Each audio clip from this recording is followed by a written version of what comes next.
ছাত্র ছাত্রী তো আসলে হুজুর, ছাত্র তো আমি, আমার জন্য আপনারা ডাকছেন। আপনার জন্য? জি। মাশাআল্লাহ মাশাআল্লাহ, আলহামদুলিল্লাহ, খুব খুশি হলাম বাজান। এই যে এই বয়সে আপনি যে কোরআন শিক্ষার জন্য আগ্রহ প্রকাশ করছেন, এটা কিন্তু মহান আল্লাহ পাক রব্বুল আলামিনের অশেষ রহমত। আপনার প্রতি তার সুনজর আছে বইলা আপনি কোরআন শিক্ষার আগ্রহ প্রকাশ করছেন। তা বাজান, কোরআন শিক্ষা কি একেবারেই করেন নাই, একেবারেই জানেন না?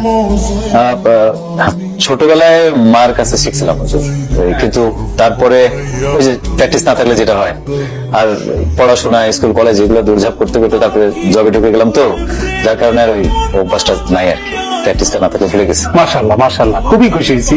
আসলে কি, অনেকে মনে করে যে কোরআন শিক্ষা বুঝি ছোটবেলায় মক্তবেই শিখতে হয়, ওই মক্তবে হয়তো যাওয়া হয় নাই বা হুজুরের কাছে শিক্ষা হয় নাই, এখন একটা বয়স হয়ে গেছে, আমি মুসলমান, আমাদের জন্য বাধ্যতামূলক, এইটার কোনো বয়স নাই, লজ্জা পাওয়ার কিছু নাই। আর এই যে পবিত্র রমজান মাস, এই রমজান মাসে আমাদের কোরআন শিক্ষার জন্য ডাকছেন, এই জন্য ধন্যবাদ জানাই। কারণ এই রমজান মাসই হচ্ছে কোরআন শিক্ষার জন্য সর্বোত্তম সময়, কারণ এই রমজান মাসেই কোরআনুল কারীম নাজিল হয়েছে। তাছাড়া এই যে দেখেন নুরানি, এই যে নামটা নুরানি কোরআন শিক্ষাটা, এটা হচ্ছে আপনি একজন শিক্ষিত মানুষ, আপনার জন্য বেশি দিন লাগবে না, খুব সহজ করে করা। আচ্ছা বাজান, আপনি কি নামাজ পড়তে পারেন কিনা, মানে নামাজের নিয়াত, নামাজ কত রাকা, রুকু সেজদা কি, তারপরে সুলা মিলিয়ে মিলে কিভাবে নামাজ পড়তে হয়, এটা পারেন কিনা? জি, এটা জানা আছে, নামাজ শিক্ষাটা আছে। মাশাআল্লাহ মাশাআল্লাহ, তাহলে তো অনেকখানি আগে আছেন। আচ্ছা বাজান, জানার আগ্রহ থেকে একটা প্রশ্ন করতেছি, কিছু মনে করেন না, প্লিজ বলেন না। এই যে আপনি জেনারেল লাইনে পড়াশোনা করছেন, এত ব্যস্ততার মাঝেও এই কোরআন শিক্ষার যে অনুভূতিটা জাগ্রত হইলো, এটা কোত্থেকে, কিভাবে হঠাৎ করে আপনার মনে হইলো কোরআন শিক্ষা করতে হবে? আপনি বলতে তো সমস্যা নাই, মানে আমি ডিজিটাল প্ল্যাটফর্মে একজন ইসলামী স্কলারের লেকচার ফলো করি আর কি, আমার ভালো লাগতেছে। ওনার লেকচার শোনার পরে সিদ্ধান্ত নিলাম যে না, তাহলে নামাজও পড়বো, আর কোরআন শিক্ষা ভুলে গেছিলাম, কোরআন শিক্ষা পড়াটা শুরু করি। মাশাআল্লাহ মাশাআল্লাহ, আলহামদুলিল্লাহ। এই যে দেখেন, ডিজিটাল প্ল্যাটফর্মটা নিয়ে মানুষের নানাবিধ মন্তব্য আছে, নেগেটিভ আছে, পজিটিভ আছে। সেই ক্ষেত্রে আপনি আমি স্বজ্ঞানে সুস্থ মস্তিষ্কে কোনটা গ্রহণ করব, কোনটা ত্যাগ করব? আমরা সত্য, সুন্দর, সঠিকটা গ্রহণ করব, কোনটা ত্যাগ করব, খুব স্বাভাবিক। আমি আল্লাহ পাক মহান রাব্বুল আলামিনের দরবারে বলতে চাই, আল্লাহ পাক যেন ওই লেকচারারকে নেক হায়াত দান করে, ওনার লেকচার শুনে আপনার মতো আর অনেক যুবক যেন এই কোরআন শিক্ষা, নামাজ শিক্ষার প্রতি আগ্রহ প্রকাশ করে। তা বাবাজি, আপনি ওযু করে বসেন তো? জি জি, ওযু করে বসছি। ঠিক আছে, তাহলে আমরা বিসমিল্লাহ বলে শুরু করে আজকে, না? জি। পাত্র মা, পাত্রীর মা, আপনারা দুজন মিলে উপস্থিত আছেন, আপনারা যদি ইজাজত দেন তাহলে বিবাহ কার্যক্রমটা শুরু করতে পারি। বিয়ের কাজটা শুরু করবেন? ও হ্যাঁ আপা, এই কথা তো আমরা আগে আলোচনা করি নাই।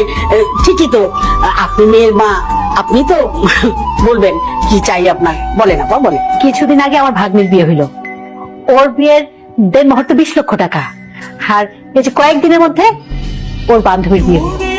ওর বান্ধবী তো একেবারে ক্লোজ বান্ধবী, একসাথে লেখাপড়া করে, তার বিয়েতে হলো 15 লক্ষ টাকা কাবিন। মেয়ে যখন আপনার, এখন আপনি বলেন আপনি কি চান? 10 লক্ষ কম কাবিন হলে তো বিষয়টা কেমন হয় না? 10 লক্ষ টাকা কিরে, পারবি? আপনি এত টাকা কাবিন কেন বলতেছেন, মানে কি জন্য? বাবা, মেয়েটা তো আমার, ওর ভবিষ্যতের কথাটা আমাকেই ভাবতে হবে। হ্যাঁ, ওর একটা নিরাপত্তার বিষয় আছে না? আমি যতটুকু জানি কাবিনের টাকা তো সামর্থ্য অনুযায়ী হওয়া উচিত। আমার মনে হচ্ছে এই টাকাটা আশীর্বাদের জন্য একটা বার্ডেন হয়ে যায় খালাম্মা। এখনই টাকা দিতে হচ্ছে না, দেড় মুহূর্তে লেখা থাকলো, সবাই দেখলো, শুনলো, আমার মেয়ের ইজ্জতটা বাড়লো, আর আমারও ভালো লাগলো আর কি। কিছু মনে করেন না মা, আমি যত জানি যে কাবিনে যে টাকাটা লেখা হয় সেটা পরিশোধ করে সংসার জীবন শুরু করতে হয়। এই 1.5 মোহরের টাকা বাকি রাখা, কিংবা বাসর রাতে আমি ওর কাছে মাপ চেয়ে নিলাম যে আমাকে মাফ করে দাও, এর কোনো অবকাশ আমাদের ধর্মে নেই। এই টাকাটা পরিশোধযোগ্য, এটা দিতেই হবে। সেই ক্ষেত্রে এই মুহূর্তে আমি 2 লাখ টাকার বেশি কাবিন করতে পারছি না। আমি চাই 1.5 মোহরের 2 লাখ টাকা আমার ওয়াইফের হাতে দিয়ে আমি আমার সংসার জীবনটা শুরু করতে চাই। 2 লক্ষ টাকার একটা বেশি দেওয়ার মতো সামর্থ্য আমার নাই। মা,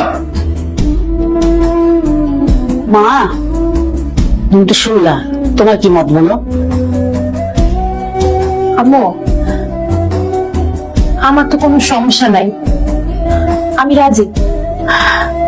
আলহামদুলিল্লাহ, মেয়ে যেহেতু রাজি, তাহলে আমার আর সমস্যা কি? সংসার তো মেয়েই করবে।